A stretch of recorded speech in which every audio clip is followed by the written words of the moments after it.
Hello everyone, Amanda here, thanks for joining me. So I'm here to share one of my Christmas kits that's out in November. There will be this kit and my main design kit for making a journal. This one is what I'm calling a Christmas mixed ephemera bundle. So this is a kit. There's 11 pages in total, 88 different images for you to use. So this is the first page. So these are all mostly public domain images, vintage images that I've spent hours collecting, resizing, rather than like a kit that's specifically designed by hand. This is more of a collection and a rejig. So you could absolutely find all of these yourself, but I will tell you it takes you an awful long time, and I went to a variety of places, including lots of libraries for this stuff. So I've done all of the hard work so that you don't have to. That is the basic idea of this kit. I've been and I've done all the work, and I've put it all in one place for you to very easily download at a budget friendly cost. And also what I've done is I've kept the design very simple, and the reason being it could be for anybody. Anybody can use this kit. If you're a card maker, a journal maker, you make albums, and also it's a general Christmas, so there's lots of different images. It's not all just one theme. The theme is Christmas. That is as far as it goes. So whether you buy your digital kits from me, or whether you buy them elsewhere, or whether you use patterned paper, or whatever you use, this would supplement that and go with it. It'll go with anything. Right, so let's get on. So we've got some pages of fussy cuts. Now I've put some of the fussy cuts in frames because I am quite aware that not everybody likes to do intricate fussy cutting, and not everybody has things like a scan and cut. So these are in very simple to cut out frames, and they are lovely. They are patterned frames, and if you don't like the frames you can always cut them away. Don't forget you can fussy cut the individual images. You can use these in a variety of ways. You don't have to use them as they are. But there's an awful lot there of vintage Christmas themed images. I've stayed away as much as possible from any specific religious theme, and also I don't really do Father Christmas and snowmen. I think they're creepy. So that's just me. So these are vintage. They're all the common theme is vintage and Christmas. Okay, so this is the first one, and these mostly come from vintage Christmas cards. You'll see them dotted about. So I've been to the main source where the public domain is free and collected them together. So here's another one. Okay, and we've got some labels added just to fill up the space so you're not wasting your paper here and there.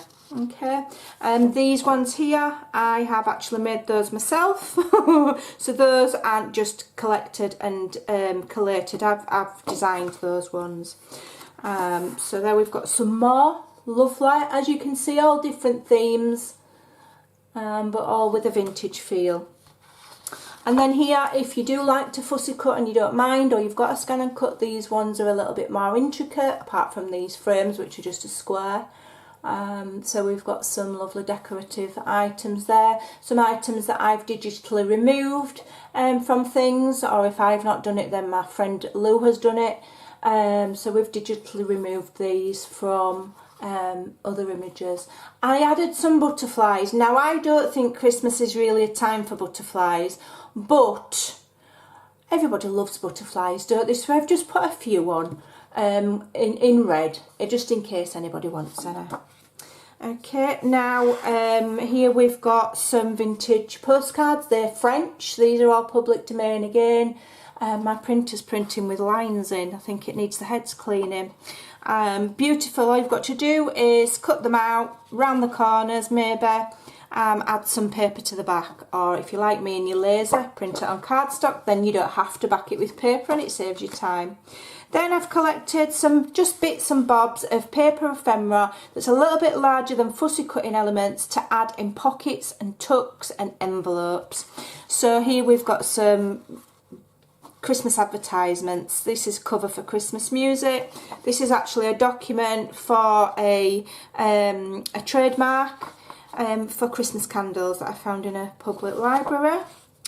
And then here we've got some more Christmassy ephemera. We've got some Christmas dinner menus, vintage ones from hotels, and then I just did them in a smaller size as well in case you want them for clusters. And then here we've got more, just things that relate to Christmas. We've got the Christmas Carol, Charles Dickens, and there's the spine of his actual book. We've got some receipts here with vintage 1895 that I found, and then just some general tickets, and then this is a little piece of music paper. So the music paper I have blown up into 2 different sizes as well. So you've got half page size, the little size, and then I've done a full page size. I just think this is lovely. You know, you can use it as pages, or you can use it to create your journal cards, etc.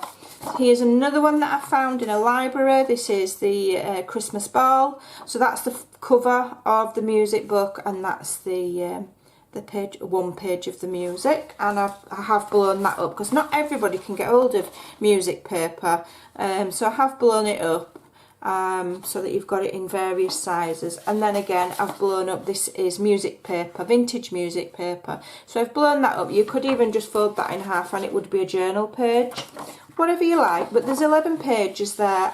Anybody that has already previously used my Ko-fi knows that my prices are very reasonable, so I think this would be a great kit to complement whatever you're making, whether you like to make things from scratch, whether you like digital kits, but this is an extra add-on. You know, it's going to complement whatever you're doing, so I think it's brilliant.